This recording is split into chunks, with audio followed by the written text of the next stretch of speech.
Os governadores declararam que os repasses são obrigação do governo federal, já que boa parte dos impostos federais pertence aos estados e também aos municípios. Caio, como é que você avalia essa reação em cadeia que a gente acompanhou dos governadores? A postagem de Jair Bolsonaro passa qual tipo de mensagem para os estados?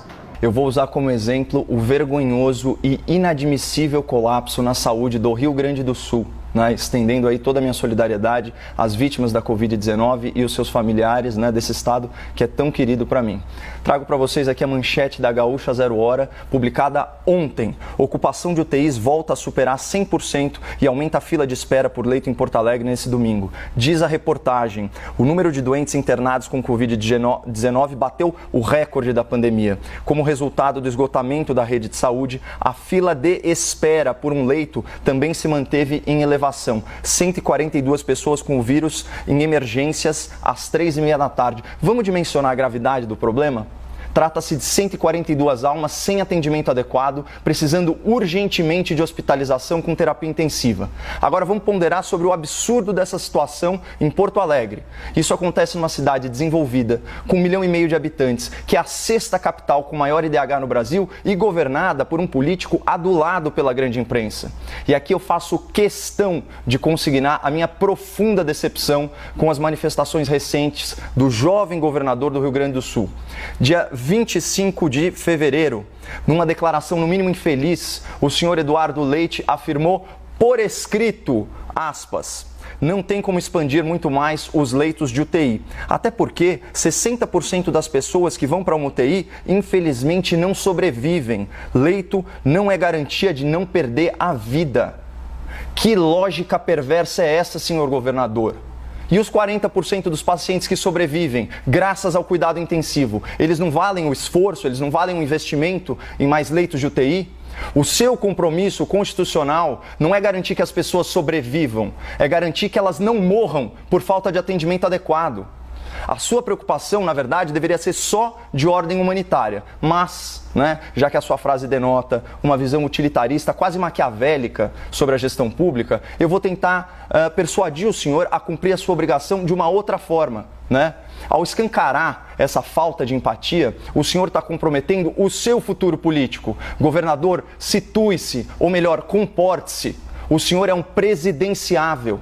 Até nós, paulistas, sabemos que Eduardo Leite é o nome preferido e favorito do PSDB para a corrida presidencial de 2022. Mas para isso, o senhor precisa pelo menos fingir que se importa com as pessoas. Então, mais uma vez, ouça o conselho da dona Mariângela. Se você não é generoso por caráter, seja por inteligência. Aliás, falando em inteligência, o governo do Rio Grande do Sul foi bem esperto nessa pandemia.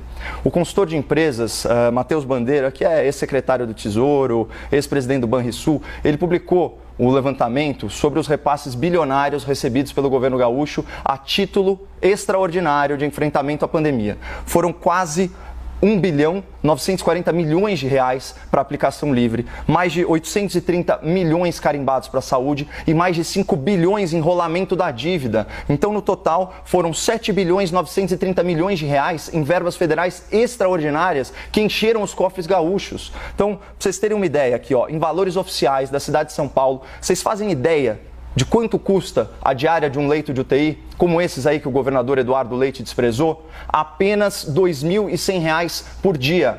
Então, quem enfiou quase 8 bilhões de reais no caixa, podia ter reservado uma parte para cuidar melhor dos pacientes gaúchos, não é verdade? Mas não. O que fez o jovem governador gaúcho, aí com toda a sua jovialidade e esperteza? Ele usou os recursos extraordinários do governo federal para pagar despesas correntes do Estado. E é o que confirma essa outra manchete da Gaúcho Zero Hora, que foi de junho. Dinheiro do Socorro Federal termina horas depois de entrar nos cofres do Estado. Os recursos evaporaram. E sabe o que é mais triste? Olha esses mesmos fatos noticiados pelo jornalismo amestrado, para usar a expressão do nosso colega Políbio Braga.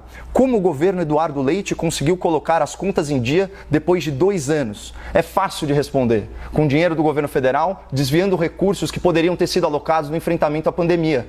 Fácil, né? Só que a conta chegou agora e ela foi cobrada em vidas humanas perdidas na fila de atendimento dos hospitais de Porto Alegre.